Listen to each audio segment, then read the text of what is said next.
Glad you are still here. Larry Smith, Brad Sturdy, Mike Kegley, our producer, Tony Cordero, joining us as well. And our gentleman on audio working hard too. We appreciate you guys. Listen, we've been talking about here, each week at the end of the show, we will go down and make our picks, right? And we go through and with some middling success, we have a lot of fun with it. But we've been talking about the expanded playoff, right? Going from 4 teams to 12 teams. Well, all during these past several years with the 4-team college football playoff, you finally at middle of the season, you begin having the unveiling, right, of the 4 teams that as of right now, the committee says these are the top 4 teams getting in.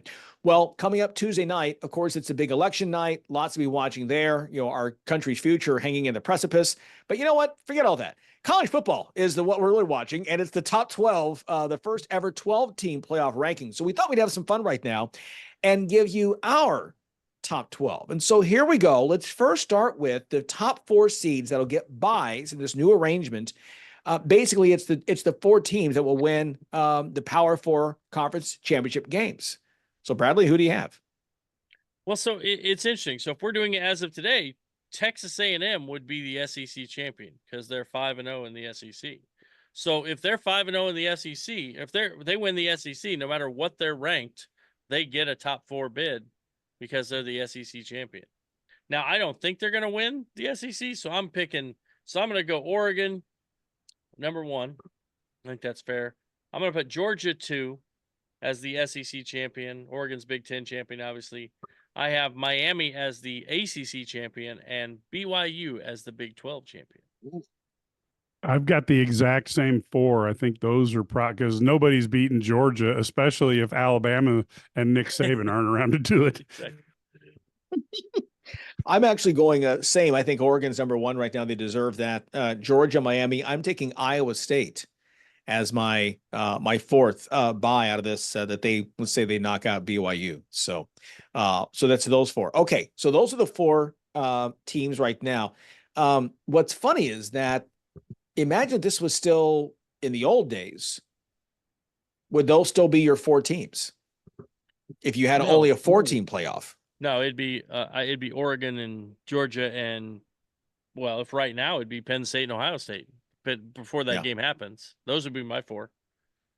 Yeah, I agree. It would be like that. You might pick Penn State or Ohio State to take out of it and throw in a Texas maybe, but That's pretty close. But do you give any love to Miami sitting there at 8-0 and the presumptive ACC champion? No, I want to continue the streak of ACC outrage for 2 years. I mean, I don't know. I mean, they're going to have a chance to Miami's going to have an opportunity in that ACC title game if they play Clemson. That's their chance to play their way in. But I think they have to win out because their strength of schedule is just not good. Yeah.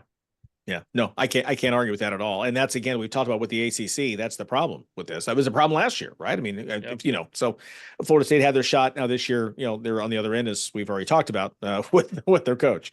Okay, so our top 4 is right there. The next 5, what are the next 4? I'm sorry, the next 4 teams. These 4 teams would all host opening round games in December. So who is your 5 through 8?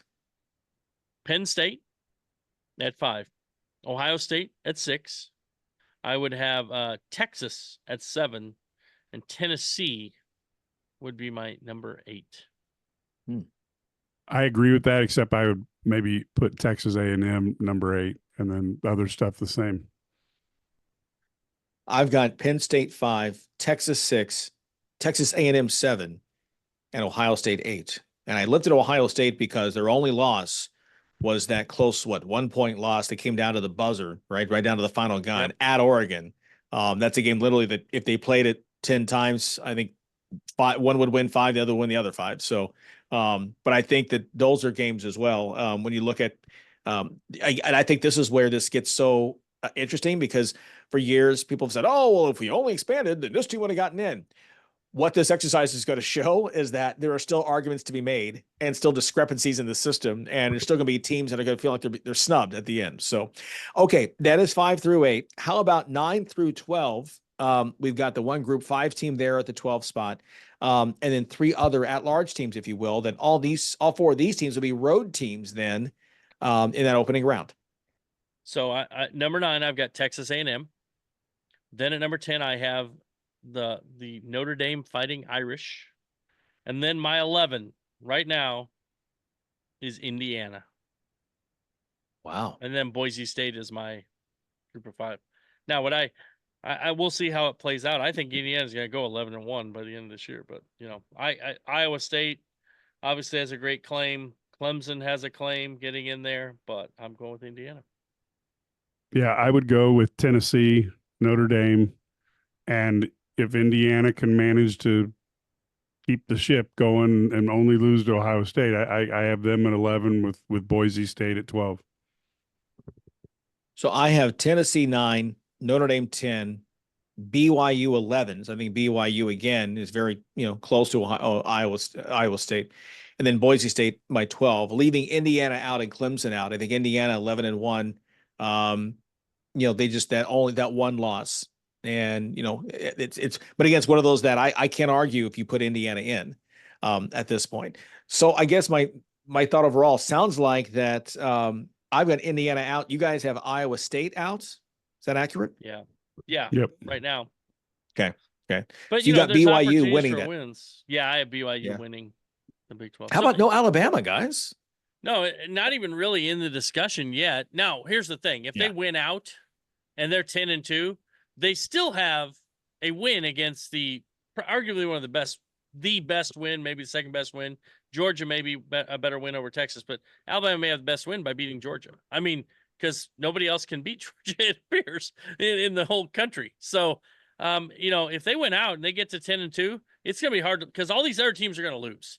They're going to play each other. They're going to have losses. Alabama can still get in there.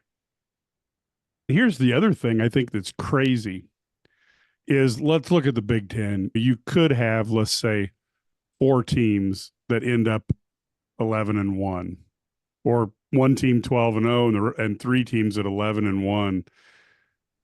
If you're the 11-1, then you don't have to go to the Big Ten championship game, and one of the other 11-1 team loses and gets their second loss, you're actually better off staying at home than being the team that goes into the championship game and loses.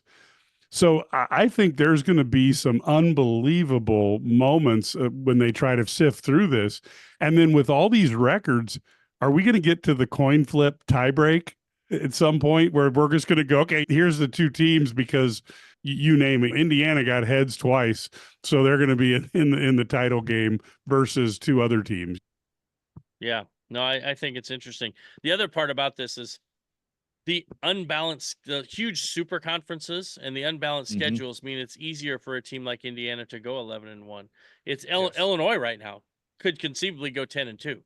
I mean, I think they're a 1-point dog right now at home this week, but then you look at the future, they've got, 3 more games they can win. They win those 4 games, they're 10-2. You could have 5 teams 10-2 or better in the Big Ten. That's insane if you think about it. But they haven't played everybody, so you don't have that. So I think it's going to be really interesting to see over the course of time how this works. But every year it becomes a new thing, and it's going to be fun to watch because are you benefiting these teams for playing a really difficult schedule, or are you going to reward the team for winning the games that they have that maybe didn't play the same schedule? I look at Indiana. A lot of people rip them for their schedule, which they don't get to make. And then the second thing is they've cashed in. They've beaten every team by 14 points. So, yeah, maybe they did play a murderer's row of high school teams, but they're not in charge of scheduling it. And when you execute on the field like that, it's hard to tell them no. And they've gotten the style points. I mean, they have not trailed at any moment this entire season, to your point. And I think that's where it gets interesting because, right now it's easy to pick these. With all of us, nobody picked a 2-loss team because you don't have to, right? I mean, everyone in here's got either they're undefeated or 1 loss. But to your point, that's going to change. And that's where it gets interesting. To your point, let's say that you get a Texas and Georgia, in the SEC title game, both with 1 loss. One of them loses and has 2 losses. Well, do you take a 2-loss Texas team? Do you leave them out and put a 2-loss Alabama team that didn't reach the title game? I mean, should it be weighted if you got that second loss playing for the conference championship? I would say yes. Yeah, I mean, I think there's definitely something about that makes sense. I mean, I'm not sure the conference title game should count, should hurt a team. I think they Right. can help a team. They get the automatic bid, but I don't think they should hurt a team. But people are human, so it will Yeah. hurt them. You know what I mean? That's just reality. The sad thing is if you get blown out, I guess that's the easy way to say, oh, you're done. But you lose 24-23. Does that take you out of the mix because you have a second loss or whatever? I think there's going to be a lot of really hard decisions for these folks to make when they do. It's not going to be as easy as folks think it is. Can a 3-loss team make it? Depends on what your schedule is in my book. If you got a hard enough schedule, but 3 losses is a lot. It is. I mean, I wonder because there's going to be so many teams that maybe didn't play as tough a schedule who are going to end up 10-2. Illinois being a great example. Does a 3-loss like Alabama somehow get in over a 2-loss Illinois? And well, on top of that, again, let's just say that you are, let's say you're Illinois, right? And your 3 losses, not going to happen this year, but your 3 losses were to Oregon, Penn State, and Ohio State, all in the top 4 in the country. Right. No bad losses there. Right? I mean, but then you still beat some other teams too that are in the mix. I mean, that's where I think it's gonna be difficult. And I think that we are only at 12 teams for a limited amount of time because it is just a matter of time before this goes to 16 teams. Yep. And they find a way. Question. Now, here's one more thought I want to get from you guys. So let's say Army runs the table and they go 12-0. Are they are they the group of 5 team over Boise State? Well, doesn't They Army beat have Notre to, Dame? if they beat Notre Dame and Navy, I guess Navy's after it. Was that after the game though? Or was that before? But anyway, It's after. So It's if they beat Notre Dame and they're 12-0, I think they have to get the 12th spot if they beat Notre Dame. Well, but I think here's the one thing. I think it's a chance Army and Navy could meet in the conference championship game. So they could conceivably play twice in back-to-back weeks. Oh, wow. Which is kind of a That's quirk in the wild. schedule. So as long as they beat Notre Dame, who cares? Yeah, if they beat Notre Dame, that's a good day. So as long as Notre Dame loses, everybody's happy except Tony. You should be glad he can't cut your mic. So because he would Hey, like to. look, I have 3 letters for him. NIU. Oh my goodness. Which Boy. team in contention has the worst loss? Oh, that Yes. would be Notre Dame. That's right. So oh my. We're Oh having my. fun. Yeah. We're having fun We're gonna now. yeah. Good thing yeah, Illinois I didn't lose to Purdue, or we couldn't use them in these examples. I know. That's right. That's right. We're gonna in the end of the hour. Tony may have a surprise for you. We'll get to that in a moment here. So, but again, the 12 team, the first 12 team college football playoff rankings will come out again on Tuesday. We can't wait for that to see how this is all going to come out.